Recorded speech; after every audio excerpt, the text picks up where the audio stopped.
Hello students.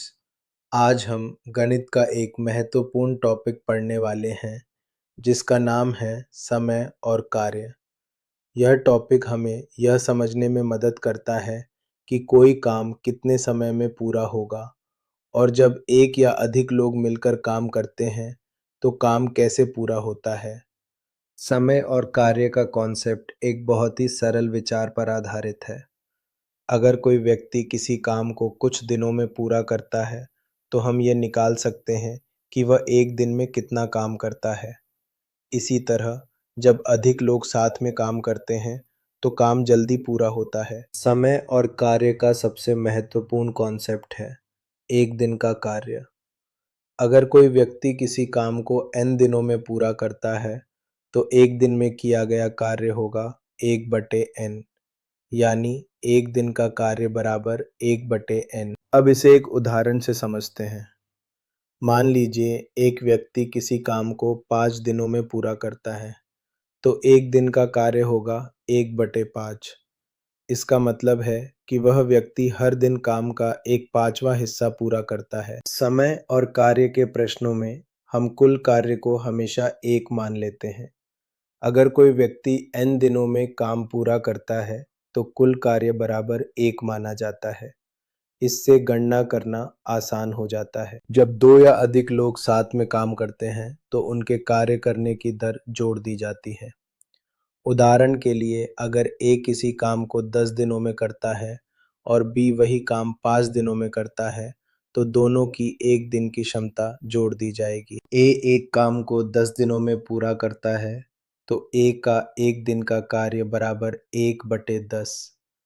B वही काम 5 दिनों में पूरा करता है तो B का एक दिन का कार्य बराबर 1/5।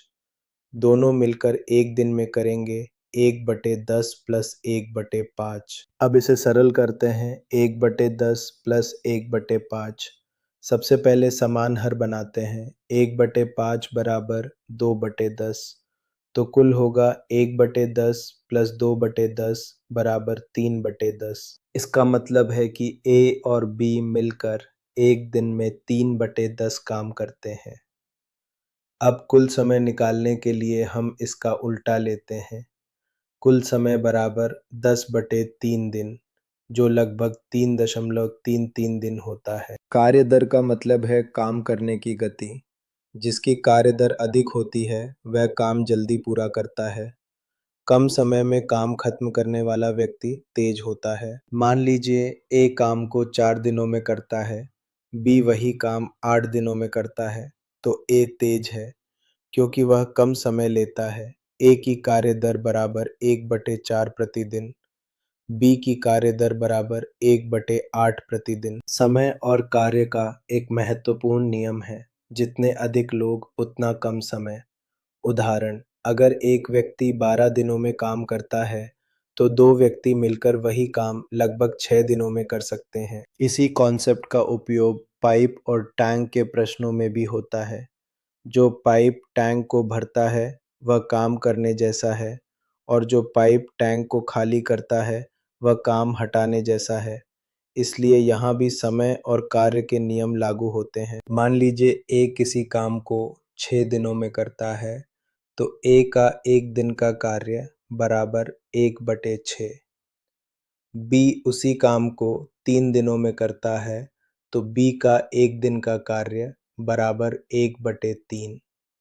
दोनों मिलकर एक दिन में करेंगे 1/6 प्लस 1/3। अब इसे हल करते हैं। 1/6 प्लस 1/3, 1/3 बराबर 2/6, तो कुल होगा 1/6 प्लस 2/6 बराबर 3/6। ये सरल होकर बनता है 1/2। इसका मतलब है कि काम 2 दिनों में पूरा होगा। विद्यार्थियों, आज हमने समय और कार्य का मूल कॉन्सेप्ट समझा। हमने सीखा एक दिन का कार्य, कुल कार्य साथ में कार्य करना, कार्य दर। नियमित अभ्यास से आप इस टॉपिक के सभी प्रश्न आसानी से हल कर पाएंगे। जय हिंद।